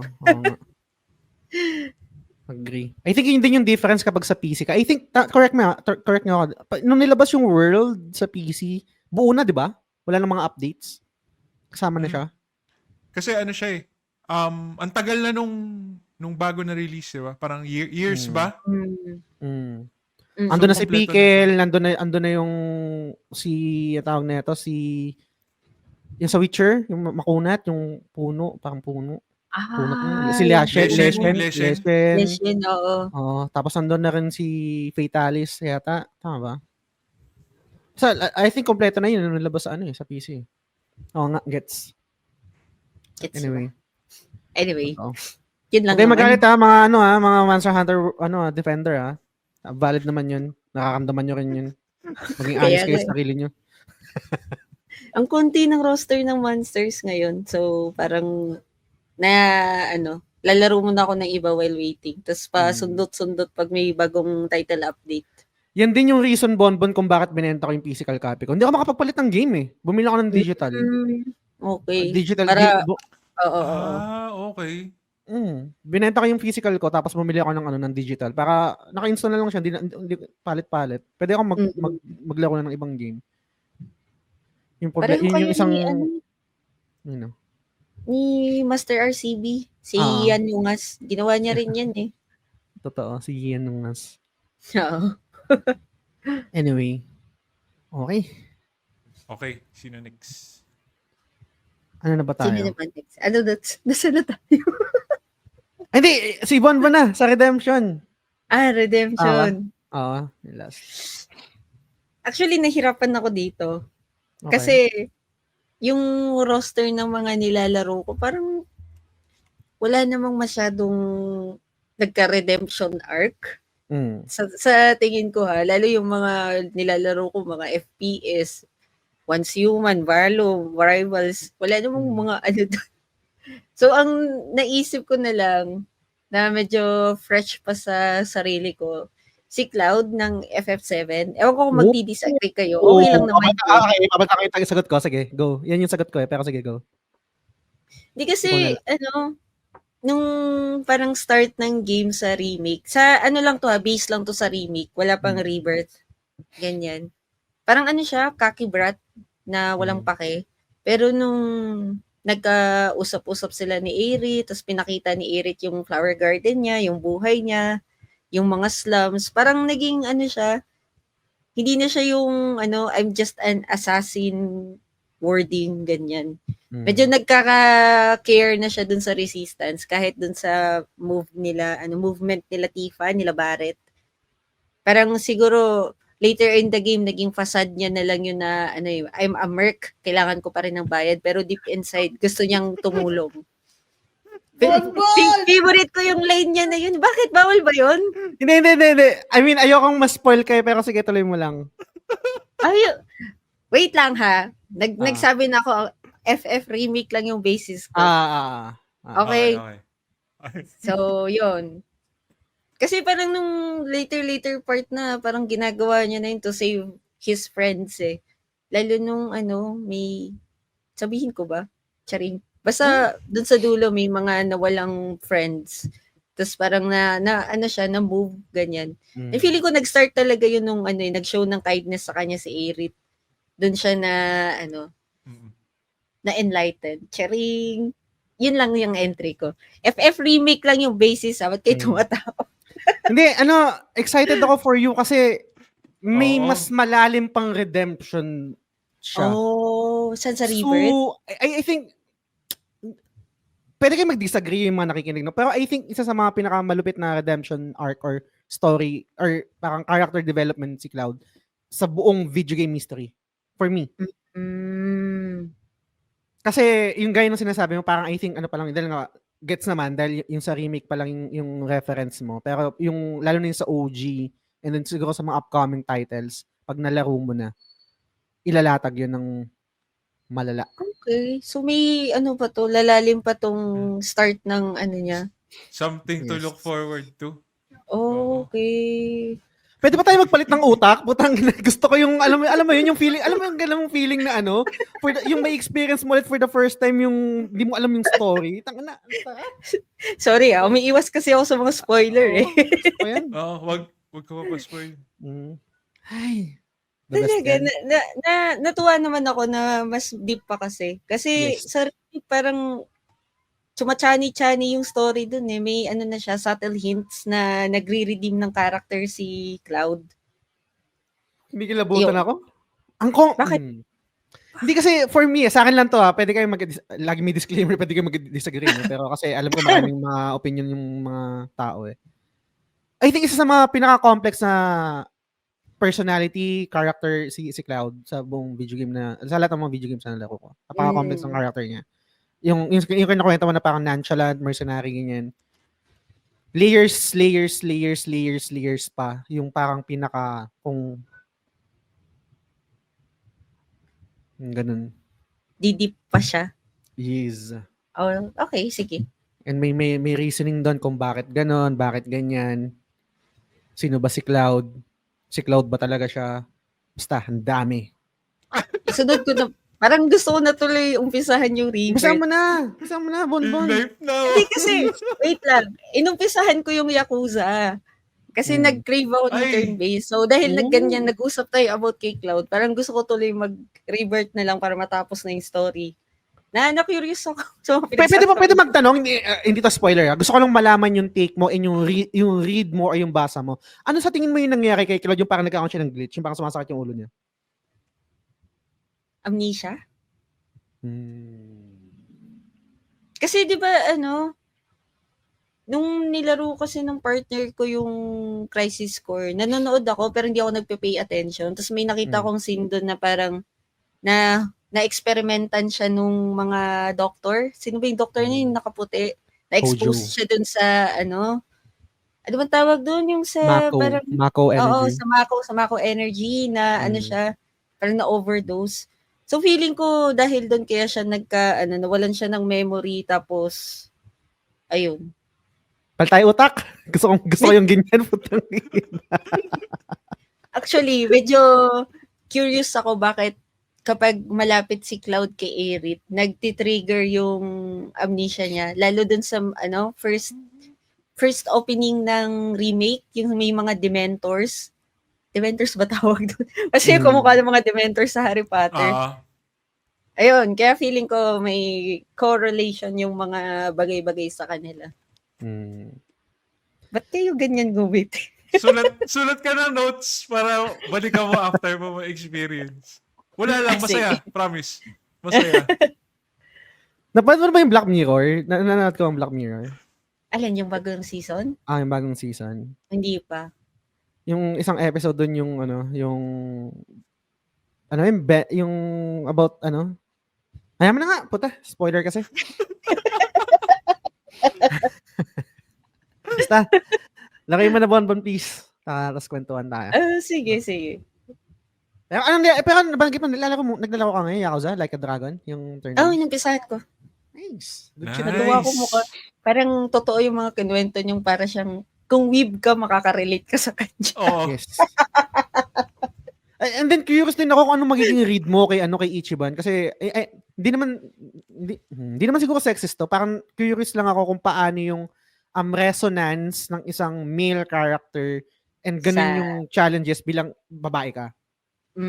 Okay. Kung magta-translate rin siya ng ganun. Super curious din. Kasi I think iba babae ka naman, I think pwede ka nung mag-speak parang kaya mo naman ng kontrahin. I think iba kasi yung mga struggles ng lalaki and din ng babae. Parang iba yung level, iba yung ibang flavor. Not necessarily na I'm not saying na parang mas maano yung struggle ng lalaki sa struggle ng babae. I think magkaibang path lang siya. So curious akong malaman kung paano yung magiging resonance sa'yo ni Ichiban Kasuga, Best Boy. Lakuin mo din yan. Ang haba pareho niyan, Bonbon. May oras ka ba? Oo. Kaya nga, yun yung problema ko. Wala rin ako oras. Huwag ka na mag-multiplayer muna. Mag-Discord games. Anyway. Wala akong Discord games recently. Itong bading na to. Baka nag-ano ka mga... Farmer's Valley. Joke lang. Oy! Ay! Di ako tinitira mo yung mga tinitira mo sa Yvette Anyway. Okay ka na? Goods ka na? Dun sa goods na ako. Okay. So, meron akong dalawang sagot dito. Actually, pinag-iisipan ko kung ano yung mas okay ikwento dito.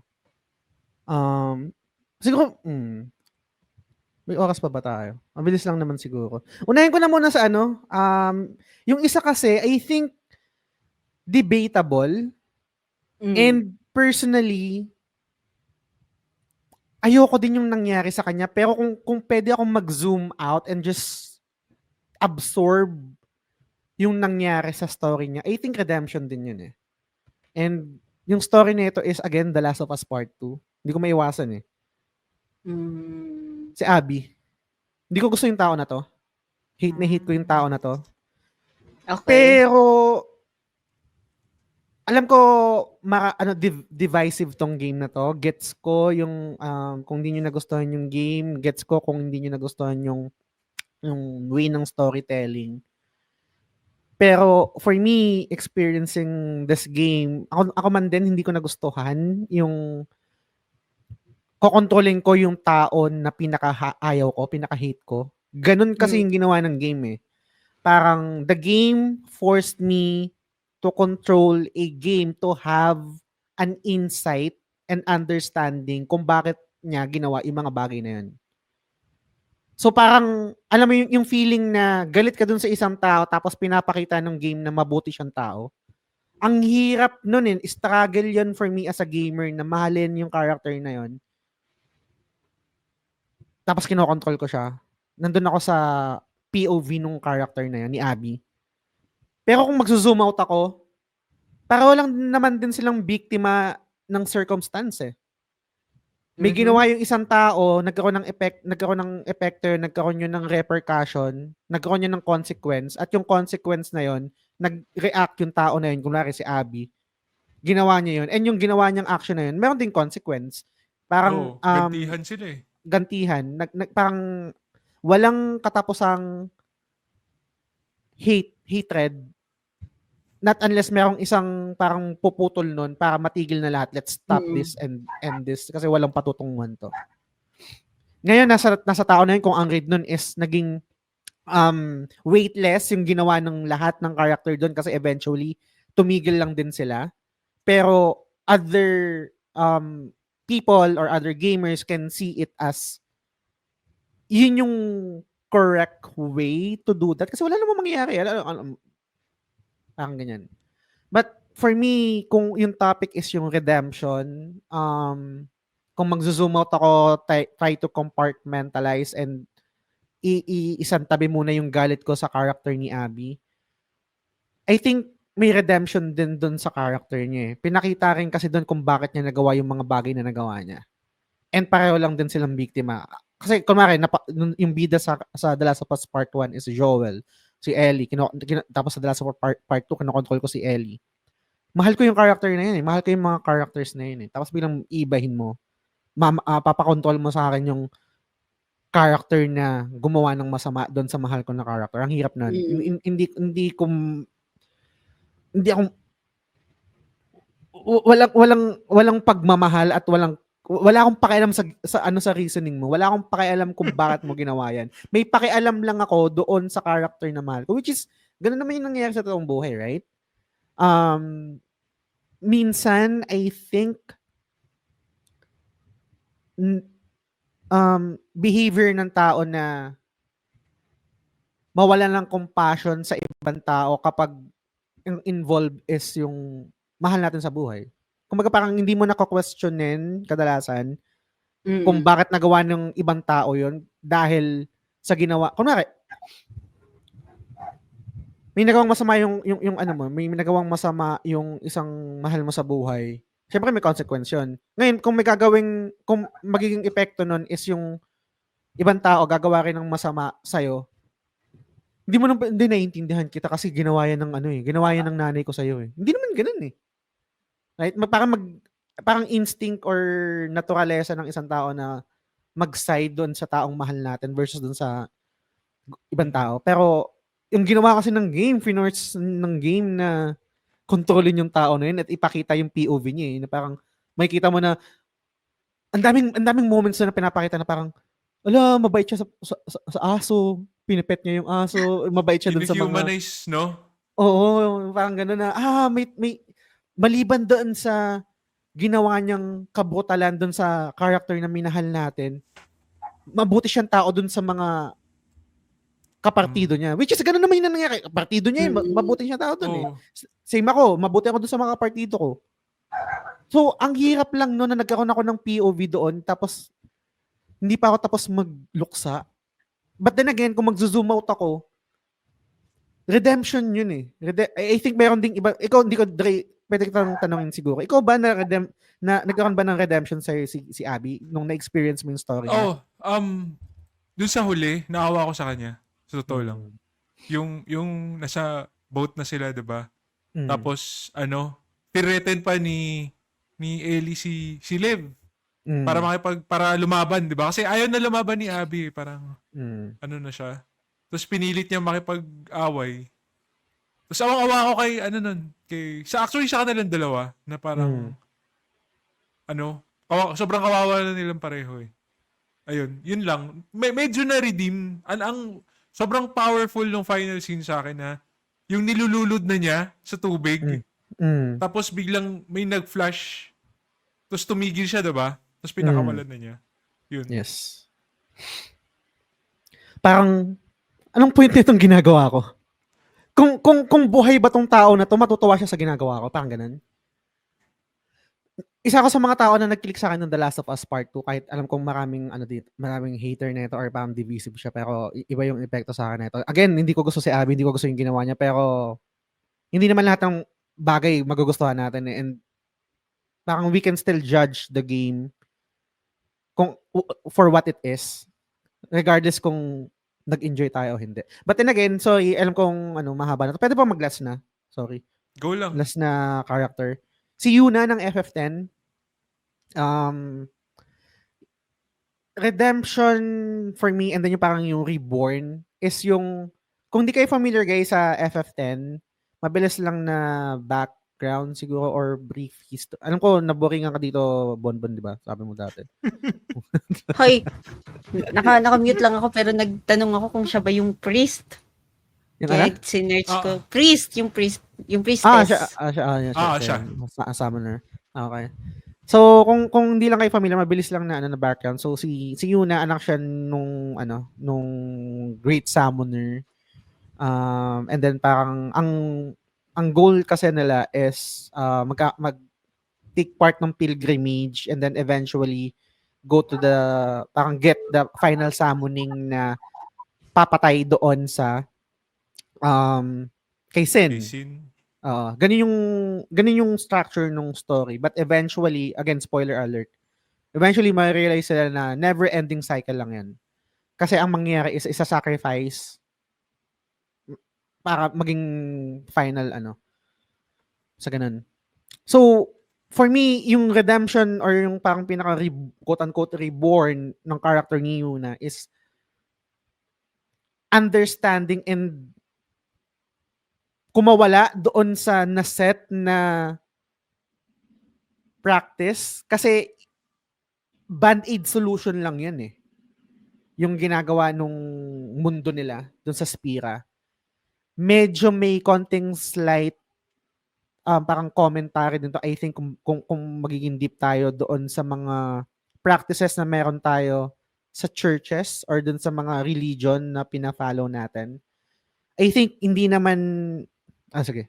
Hindi na lang ako, sa akin lang. I think hindi naman parang pwede tayo maging blind follower sa kung ano man beliefs natin. Parang ang nangyari kasi dito sa story ng FF10 is nagkaroon ng reveal na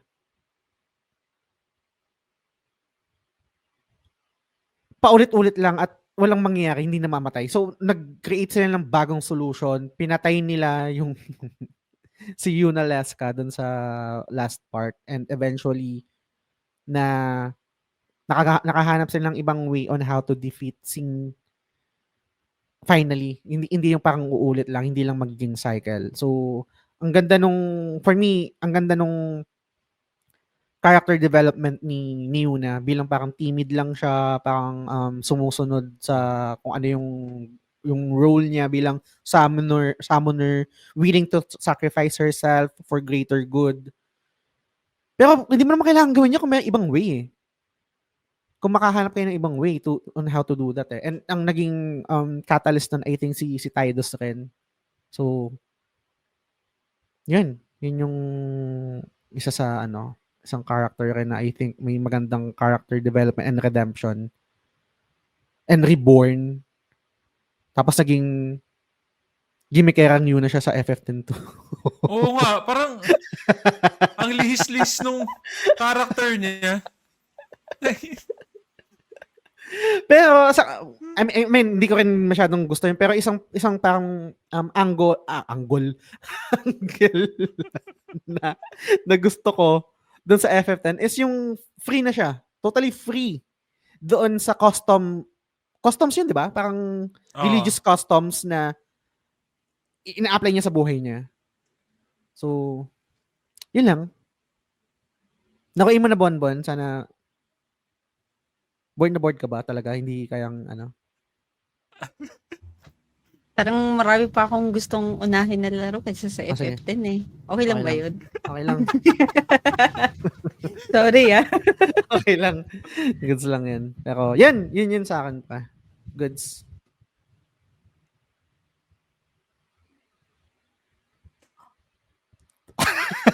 Okay. Okay.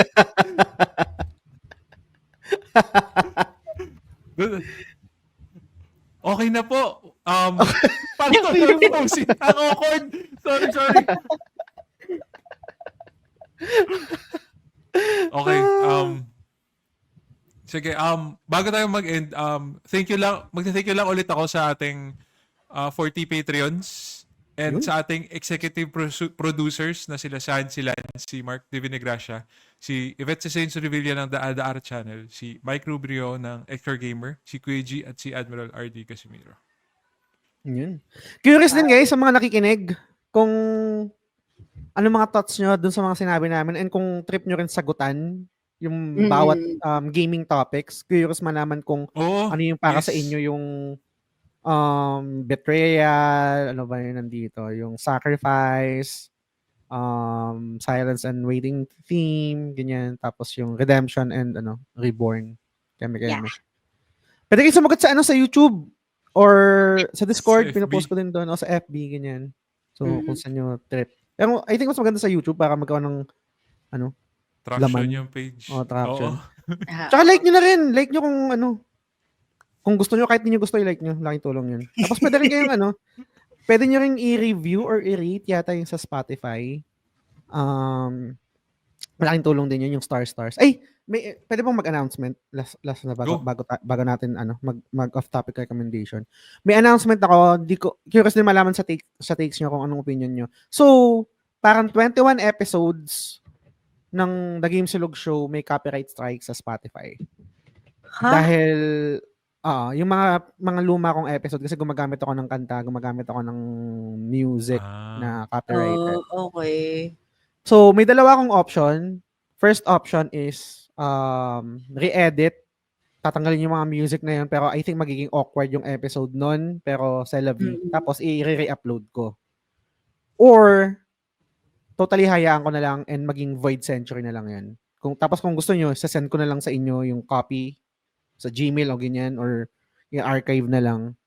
So, hindi ko alam. Sa tingin nyo, ano bang... Accessible ba yun sa Patreon? Yung episodes? Hindi. Pwede kong i-upload. Spotify lang talaga?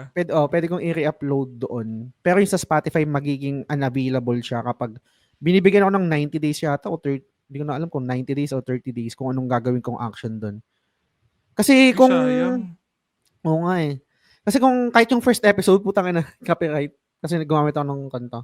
So, iniisip ko kapag... I think kaya ko naman siya re-edit. Yun nga lang, pag pinakinggan siya, parang... Hirap. Hindi ko alam eh. Ano siya? Habang nagda-dialogue, may background music? Or sa intro and end lang? Yung kadalasan yung ginagawa ko siyang merong mga episode na meron siyang sound bed, meron ding episode na ginagawa ko siyang stinger. Meron ding episode na best example siguro yung isang episode na video game music. So parang top 5 yata tapos nagbatuhan kami. Tapos nilagay ko yung music ng nung mga song na nabanggit namin. So yung mga ganun, iniisip ko lang kasi parang kahit re-edit ko siya tapos may makinig, hindi na magme-make sense. Oo.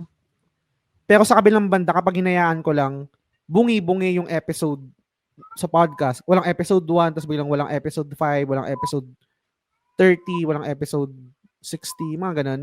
May mga bungi. So, I-Patreon mo na lang, sir. Para, ang sa akin para at least may kopya tayo lahat na pwede natin balikan in case gusto natin pakinggan yung mga unang episodes. Kasi kahit hindi ko na i-re-upload sa Spotify, no? Wag na. Ipapa-take down pa rin ba sa'yo yun sa Patreon? Sa Patreon, hindi ko pa alam kung nagka-copyright strike sila dun eh. May ibang player kasi sila. Meron kasing nga, parang kasi naka-link kasi sa Spotify rin eh, yung sa Patreon. Yung tawag dito. Patreon exclusives. So kailangan mo siyang ibang player gamitin. Oh, ibang player. Okay. Oh. Kung meron kayong thoughts about it, guys, feel free to share kung anong gagawin. Ang isa ko talaga naisip lang is yung meron akong nakita parang isang website na parang pwede mag-archive ng files tapos open siya. Oh, pwede. Tapos doon na lang access ng mga tao. Oh, Pwede rin. doon na lang access ng mga tao. So, yun. Lalagay ko na lang yung link. Kunwari parang may disclaimer na kung nagtataka kayo bakit ko lang yung episode, pwede nyo makita dito yung mga lost episodes, mga ganyan. So, yun yung pinakamadaling option na naisip ko and available pa rin sa maraming tao. Mati-trigger nga lang yung pagiging OC nyo. Kung may passive kayo. Alam, ba't walang episode, kung ganong klase kayong tao, yung kumakati yung utak nyo kapag kulang yung number. So, nandun pa rin ba so mawawala siya? Hindi siya unavailable. Kala ko, nandun pa rin pero hindi lang mape-play. Pwede bang hindi ganun version? take down siya eh. Take down okay. yung episode. So, ang lala kahit yung first episode mawawala. Pero talaga? Lahat? Hindi naman lahat. Yung may mga, parang 21 episodes yata yung may copyright strike. Pag gumagamit ako ng mga music na may ginamit kang One Piece dun eh. Buong buo pa yung kanta. Oo, yun, ginamit ko yun. Oo nga pala, One Piece. Ginawang opening song. Kahit Ghost Fighter nga, ginamit ko din eh. Sana yung earlier. Sana yung, hindi ko alam kahit yung mga stinger, kunwari yung sa One Piece, yung may stinger na, di ba pag magko-commercial, ginagamit ko din yung dati. Hindi ko alam kung may copyright din yun, pero hayaman na. Mamatay rin naman ako. Anyway, off-topic recommendation, goods, mabilis lang. Unahan ko na. I-recommend ko lang to lately kasi kung di nga tayo nakapag pero next episode na. Nilalako ko ngayon Lunar Remastered Collection. Tapos, nagkaroon ng discussion kanina sa GC kasi parang nakukulangan ako na parang sayang naman wala yung mga artworks, mga ganyan, mga concept. Tapos may na-share si Sky na website, parang doon naka-archive yung mga lore, mga kung ano-anong shit all about Lunar. So, kung Lunar fan kayo at gusto yung makita yung mga ganap even before na I don't think na available siya sa ibang meron siyang website. Lalagay ko na yung link sa description ng episode na to para pwede niyo i-check. So, shoutout sa mga fans ng Lunar. We're eating good right now. So, yun. Kayo, meron kayong off-topic recommendation? Dali. Ako muna. Sige, go. Kasi pagkain to eh. Last month, nagpunta ako ng Las Piñas. Tapos, na-try ko yung ULH, Ultimate Liempo House. Uy! Wow. Kung mapapad kayo sa Las Piñas, try nyo yun. Di ko alam kung may branch na sila eh. Pero ang nakita ko kasi meron lang sila sa Makati tsaka sa Marikina. Pero yung sa Las Piñas, yun yung pinaka-main branch nila. Ang sarap ng liempo nila, pati yung sausawan. Anong klaseng liempo? Ihaw? Ihaw. Tapos, sariling gawa yung sausawan nila na suka eh. Hindi siya yung typical na... Ang hirap i-explain, pero may ibang may ibang lasa yung nila, may ibang lasa yung sausawan. Kahit di ka mahilig sa sauce, mapapasawsaw ka, ganun. Pati chicharong bulaklak nila masarap. Oof. Yung lasa ba ng sausawan nila, yung lasang may pinagdaanan na?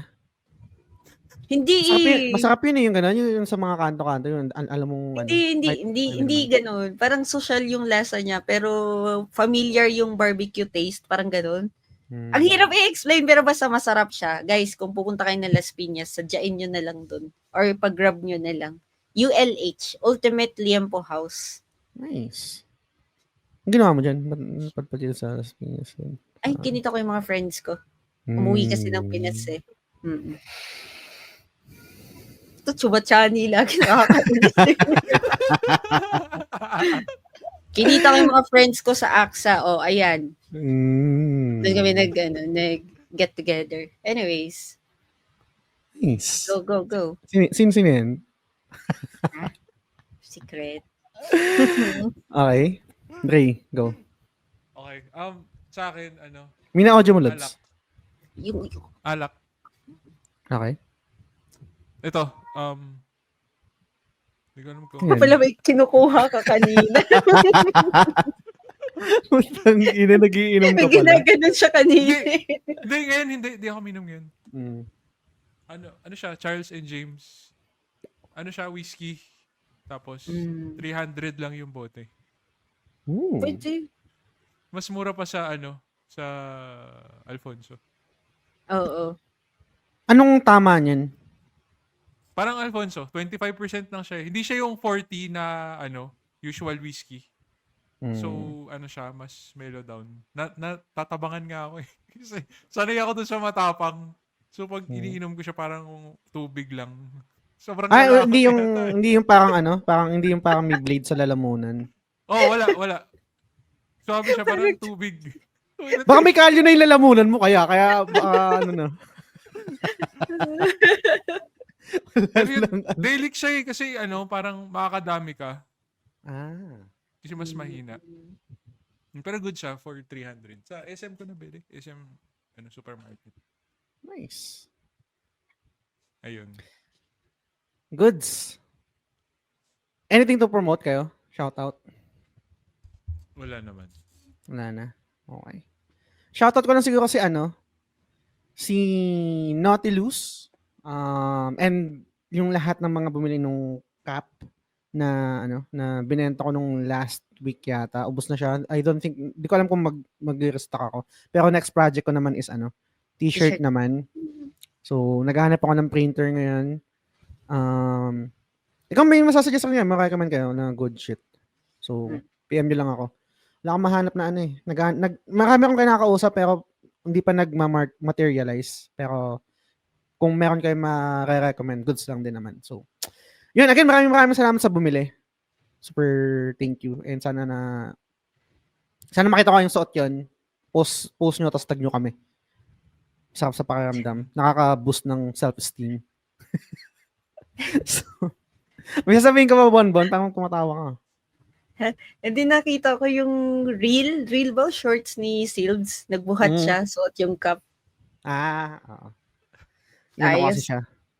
Ang challenge. Sabi, gusto kong makita yung, gusto kong makita ka ng suot habang bumubuhat ng gantong pounds. So, good shit.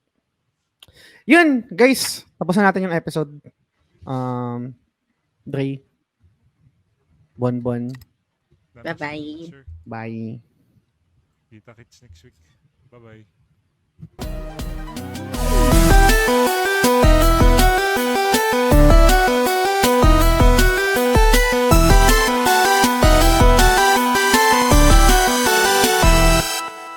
The Game Silog Show is fan-supported at patreon.com/thegamesilog-show. The following names are current supporters and I'm eternally grateful for your kindness, support, and generosity. Sands, Lance, Mark Divina Gracia, Yvette Solivilla ng The Ara Ara Channel, Kuya G, Mike Rubio ng X-Core Gamer, RD Casimiro, TJ Balyares ng Backlog na naman Budolcast, Big Chungus, Bernard James Cruz, Jacob Francisco, Franz Galapon, Arnel Pableo, MC De La Cruz ng GamePow, Mark Gerald Dizon, Benson Santa Ana, Kuya Benny, Dar Malyari, Silves, Mar Valencia, Bay Ian ng Master RCB, Macy Tang Balyares ng Casual Gamer vs. The World, Hey Kiko, Luigi Tumulak, Shalene Rivera, Edgy Weeb, Mark Paha, Ray Anthony Rivera, Ben, Dre, Leo Cavite, Tommy, Storm, John Velasquez, Ronette Macalino, Teacher Isa, Christine Manuel, Albert John Gonzalez, and